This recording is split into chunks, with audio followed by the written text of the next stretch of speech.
Hey guys, we fished a river today called the Grand River in Northeast Ohio. It's a beautiful big river and it's intimidating to a lot of people because of the size of it and sometimes the water volume that comes down it. But I can tell you what, this tributary that we have, man, is a godsend. It is absolutely beautiful here, not only the scenery but the fishery. You know, my name again is Captain Joe Matson. I run Floats Down Drift Boat Guide Service here. I'm actually mostly out of the Grand. I do some other little rivers. There's Chagrin River that we do in Northeast Ohio. We have the Conneaut, we have the Ashtabula. But it's such a beautiful system. We're so blessed to have Lake Erie right here to us. That thing came right out of the water. Oh yeah.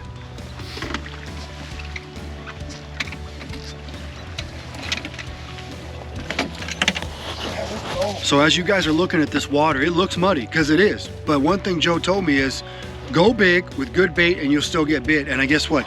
He just proved us right. Or he proved himself right, I should say. We don't want to talk too soon because there's some heavy current. We need to get this fish to the boat. But it looks like a really nice, bright fish. Keeping head down, huh? Yep. Gotta pull him out of that. Try to get him over to some soft water over here.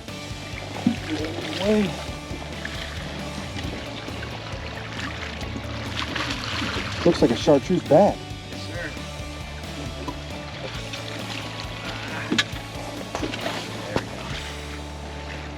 We're gonna get a lift, and ooh, 1 for 1 for Dustin. Well, the one thing I can do is net fish. That's right, I can net fish. Look at that. First fish of the day. Fire eggs. Beautiful chrome fish. Another one, number 2, baby.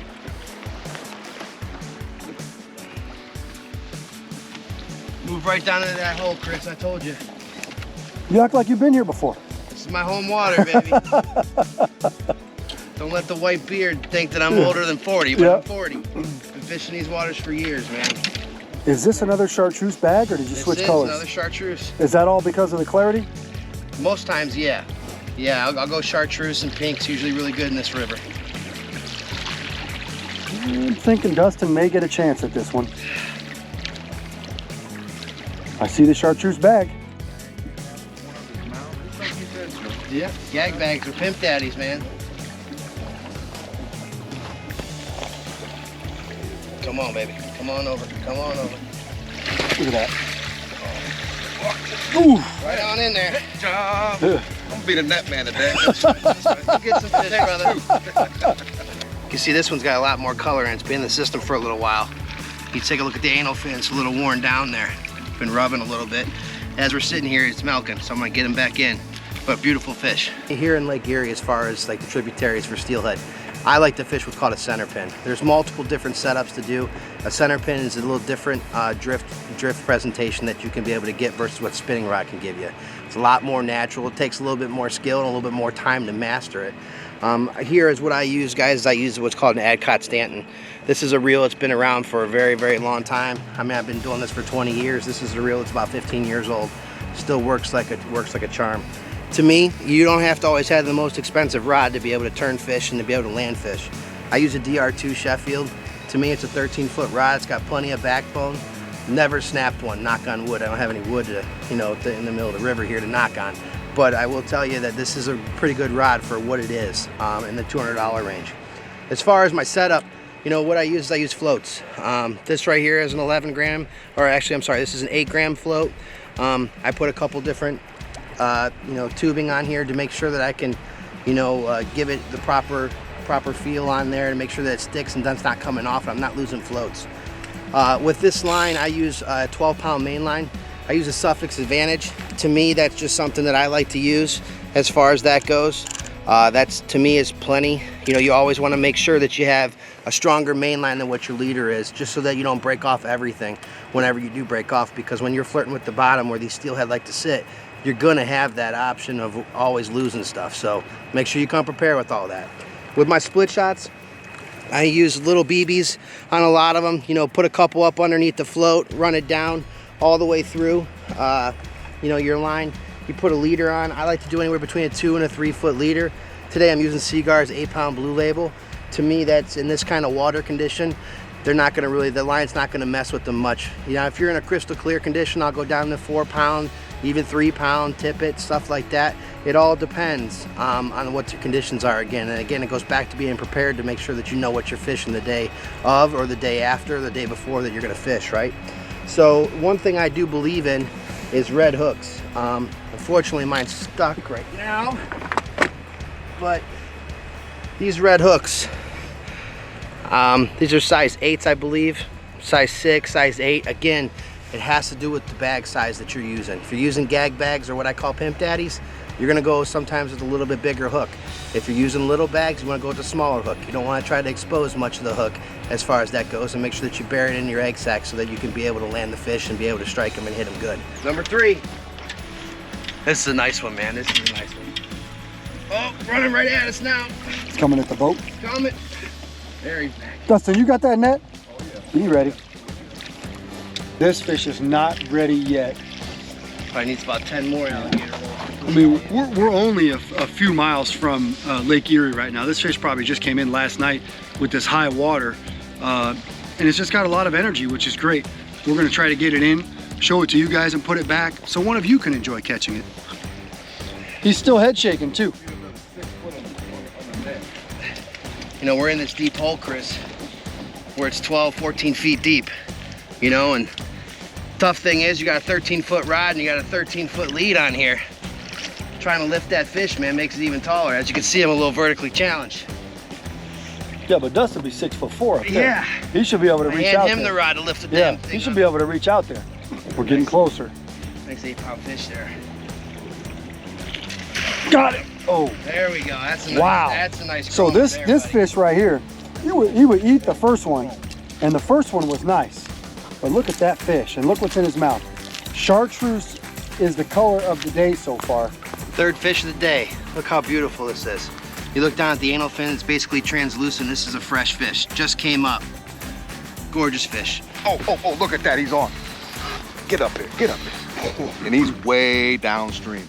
It's just like Joe said, man, let these guys drift to that bend down there. And they're sitting, Wait, how far were you? about out of line. It was so far down there. Like, you know, Like in front of those logs way down there? Yeah, way down there, right on the bend where it starts to soften up, you know. This fish did not jump, right? Nope. You haven't seen it? Nope, not yet. Look at that. It's big. It's a decent sized fish. That's a nice what, swirl. That's what we came here for, really. Hey, just to bend some rods. And we're doing it, bending rods.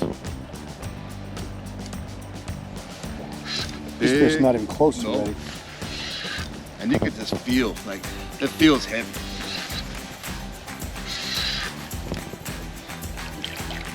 Oh yeah, nice fish. It almost looks like a chromer. Ooh. Just like that. Today we got about 12, 18 inches visibility. It's not ideal for a lot of people, but this is what can really be the trick for you. If you look at these eggs, right, these are some big eggs. Some people will say that I'm crazy running these kind of things. I usually call them pimp daddies or gag bags. A lot of the time you're gonna see these fish not swallow this bag completely, and it's gonna be on the outside of their mouth because of the size of it. But when you're in these kind of conditions, it's so important to make sure that you tie your bags to what size, what the conditions look like. We have real clear conditions, you know, I'll use, you know, trout eggs, and I'll, you know, go right after that with a smaller bag. Today, when we're fishing the Grand, you know, these chartreuse Boraxo fire eggs have been really on fire today.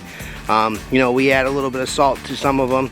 I add a little bit of sugar to some of them. That's why I got different kinds, different, you know, different flavors. Never know which day, you know, what's gonna hit or what's not. Steelhead will tell you that. So you always gotta make sure you come out with multiple different kinds of cures on your eggs. That's very, very important.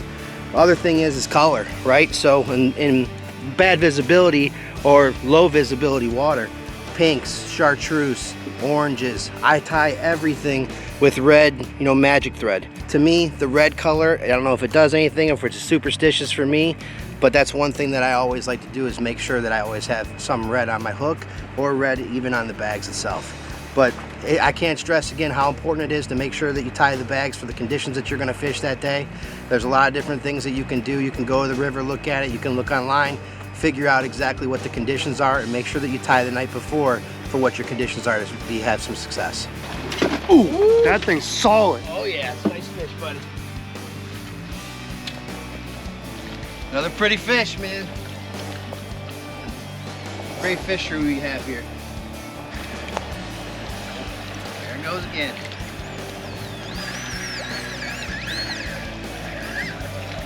Whew. Now, Chris, this one's on a pink bag finally. Pink bag. Pink bag. First pink bag of the day. Come on, come to the net. Just like There that. she is. Hey, you know what? Woo. Dustin They're getting bigger. is undefeated with the net. He's hired. They're getting bigger, man. Another beautiful fish, man. Look at the colors on this baby. Absolutely gorgeous. Rocketed that one. Downtown again. Downtown. Swapped up bags, man. Put on one of them Joe's gag bag specials back there. Was it a chartreuse or was it a pink? Chartreuse. Chartreuse pimp daddy. I told him the last couple of fish been pink and he went, nah, I'm gonna go back to chartreuse. And boom, first drift. Nailed him. You don't want to give up Yeah. too easy. Oh, what the? Man, That's it, man. Hey. It's all it matters. Hey. Dustin's telling the truth. I see the chartreuse in his hand though. Oh, I know. There's the bag. He smashed it for sure. I told him we've been Hey, catching them on does pink. it smell like it tastes like Braxton fire? I'd eat it. This one was about way bigger than the last one, wasn't it? Yeah. There it is right there. Hopefully it's not another stick, man. Oh gosh. Sticks don't fight like This, that. yeah, baby. this it's not a That's stick. right.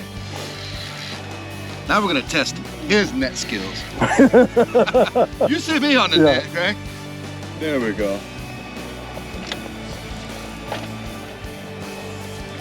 Ooh, ooh, that's a nice fish. And here we go.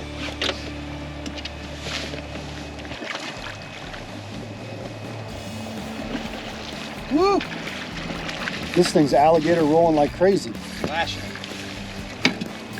You just hear it singing, man. Music to my ear. Oh, oh my God. I give up, man. It's time for me to go. It's ice fishing season back in Alaska, and I gotta go catch some fish. What I basically use, I use 4x4 Atlas netting on these, and I use magic thread. The biggest thing with the 4x4s is it allows me to tie these big, huge monster bags. A lot of people look at me, like I said, and they think that I'm crazy tying bags this big. To me, it's all about the clarity, the conditions, and everything else. So I'm going to show you how to hook these bags on, right? And show you what the most important way to do it is, because you want to make sure with these big bags and these hooks, you want to be able to set the hook on the fish. Big bags, small hooks don't mix good together. So you want to make sure that you use the right proper size hook. So let me show you here what exactly I'm going to do. I'm going to take this, I'm going to bury it up inside of here. I'm going to try to pop as less eggs as I can and put it right in there. As you can see, the hook is barely exposed. Just the shank of the hook a little bit. To me, you know, this is the best way to do it. And again, if it's crystal clear water, I'm not fishing eggs this big. I'm using 5, 6, maybe 7 eggs in a bag at most. This situation, this is probably between 20 and 25 eggs. But I can show you, and as you're gonna see in the video, there is a lot of times where these big eggs give you a huge advantage to catch a lot of fish on the rivers. Trying to swim upstream. Keep my commentary to minimal this time. Sometimes I'll talk too much like I'm doing right now. Guys, say a prayer for this poor guy, man. He can't seem to land one. This has got to be his one right here. I think the fish is telling you what to do. You're not telling the fish right now. This thing is, look at the rod. Yeah, Oh my gosh. That gives another meaning of a bent rod. that's it, baby. Are you sure you don't have a sturgeon or something? Wow. Shakes here. I give her a little lift. Easy, easy. Got it. Yes, sir. Dustin's on the board. Dustin, Oh, yeah. oh And my probably God. the biggest fish. That is the biggest fish of the day. Listen, That's those fish they've been talking about. That's one of them. Dustin is 0 for 4 today. But you know what? Number 5 right here is bigger than all the other 4 together. That thing is, look at this thing. Oh my gosh. You talk about some serious Ohio steelhead going on right here. My man Joe has been putting me on the fish all day. This guy right here is the one I want to check him out. Well, the difference between this river and a lot of other rivers, this is a big gravel and sand river. You're gonna have a lot of fish come in here for spawning wise. Here in Northeast Ohio, in this area, we get not only fall run fish, we get winter run fish, and we get a huge run of spring fish. So keeps us active from the middle of September all the way into, you know, early May area. There's a lot of cookie cutters that you're gonna get. It all depends. Sometimes you get some 2 and 3 year old fish that are gonna be, you know, 3 to 6, 7 pounds, but you also get some monsters like we caught today. Usually it seems like to me, I have a lot better luck when in higher water. Higher water, faster flows, bigger eggs. Pimp daddies, baby. Those are the ones that are actually going to be the best times and the ones that are going to work the best. This is a pretty popular river, but like we said, you know, it's intimidating to a lot of people, and a lot of people don't like to fish it unless it's down really low. To me, I can fish it in high, you know, high CFSs. I fish it in muddier water than a lot of people do and have a lot of success. Now, don't get me wrong, it's not 40 fish every time you come out here. Sometimes you work all day long for 1 or 2 bites. Some days you have grand days like the Grand is. You know, you'll get maybe 10, 15, 20 bites. Today we probably had 15 or 20 bites, landed 7 or 8 fish, you know, which is a very good day for Northeast Ohio as far as fishing wise. Today's episode of Pautzke Outdoors becomes the first episode of Pautzke Outdoors we've ever filmed in the state of Ohio. We're in Northeast Ohio today, just in the Paynesville area, real close to the Pennsylvania border on Grand River. Now, the Grand River is a tributary to Lake Erie. It's 102 miles long, but not that entire area is loaded with steelhead. We basically focused on a section of water just up from the mouth at Fairport Harbor, and we went up into town, and we did what everybody did. We fished bait. You'll notice there's not a lot of fly guys here. This area is loaded by bait junkies that are fishing spawn sacks for steelhead. Now, this happens anywhere from late September all the way into May here on the Grand, where the state of Ohio stocks more than 90,000 steelhead a year. It's a phenomenal fishery. It's one of the most well-known fisheries. If you Google Ohio steelhead fishing, guess what? Grand River is going to come up top. It's all over YouTube. It's all over the message boards. It is no secret to anybody. As a matter of fact, it's a little bit intimidating to some, as you heard earlier today. Now, we went out today with Joe Matson of Floats Down Drift Boat Guide Service. Now, he's a guy that's been doing it for several decades. He knows the river as well as anybody, and he knows that using bait is critical for success here. Now, one thing he does, he always comes with several different kind of eggs. He always uses Atlas Mike spawn netting. As a matter of fact, he focuses on size 4x4 spawn netting, all in chartreuse, pink, and peach, and he always, for some reason, uses red magic thread. Now today, we used several different types of eggs. We used Pautzke trout eggs. We also used 2 different kind of Baraxifier eggs. By that, sometimes he adds a little fire cure in there, sometimes he doesn't. Now on this drift, we spent about 4 hours on the water today, where conditions were not great. What I mean by that, it's still high, it's still off color, but you know what? With good eggs and good scent, anybody can come out here and have a great day here in beautiful Ohio.